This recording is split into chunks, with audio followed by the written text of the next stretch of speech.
Gustong papalitan ng Philippine Coconut Authority ang etiketang no therapeutic claims sa virgin coconut oil. Sa halip daw ay dapat nakalagay ang mga katatagang increases good cholesterol. Pero ayon sa ilang eksperto, food supplement lang ang virgin coconut oil at hindi nito pwedeng palitan ang gamot ng mga may karamdaman. May news to go si Jam Sisante. Energy talaga siya. Kumbaga, fuel. Yun na yun, oil. Talagang lakas mo siya for the day. Ganito para kay Mang Ray Sabio ang Virgin Coconut Oil o VCO na sinimulan niyang inumin na magkaroon ng isang respiratory disease noong 2003. Ngayon, kahit magaling na, patuloy daw siyang gumagamit ng VCO sa paniwalang nakatutulong ito sa kanyang kalusugan. Ang cholesterol level ko ay normal, walang problema. Maging sa pag-aaral ng mga eksperto ng University of Santo Tomas na kinumisyon mismo ng Philippine Coconut Authority o PCA, lumabas na napapataas ng VCO ang high-density lipoprotein o HDL o mas kilala bilang good cholesterol. Naobserbahan daw yan sa karamihan sa 110 taong lumahok sa pag-aaral matapos silang painumin ng isang kutsara ng VCO 3 beses kada araw sa loob ng 4 na buwan. Increasing HDL will decrease the risk for coronary event or even cerebrovascular event, which is stroke or heart attack.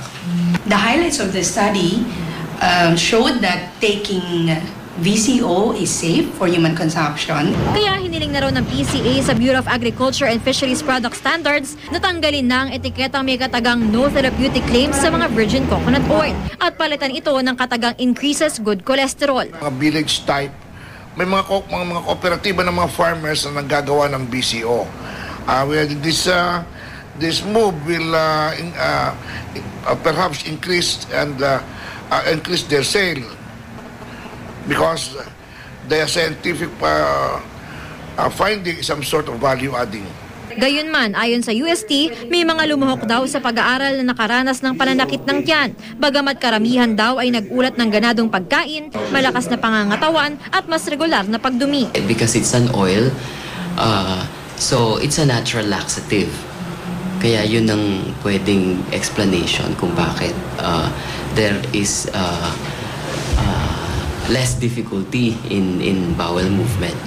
Sa kabila ng lumabas sa pag-aaral na magandang epekto ng virgin coconut oil sa katawan, hindi raw ito nangangahulugang pwede na itong gawing gamot.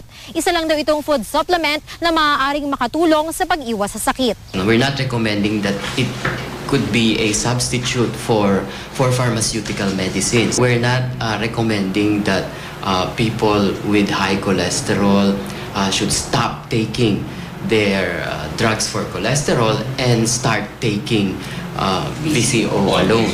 Sa huli, regular na ehersisyo at tamang pagkain ang susi sa malusog na pangangatawan. Jam Sisante, GMA News.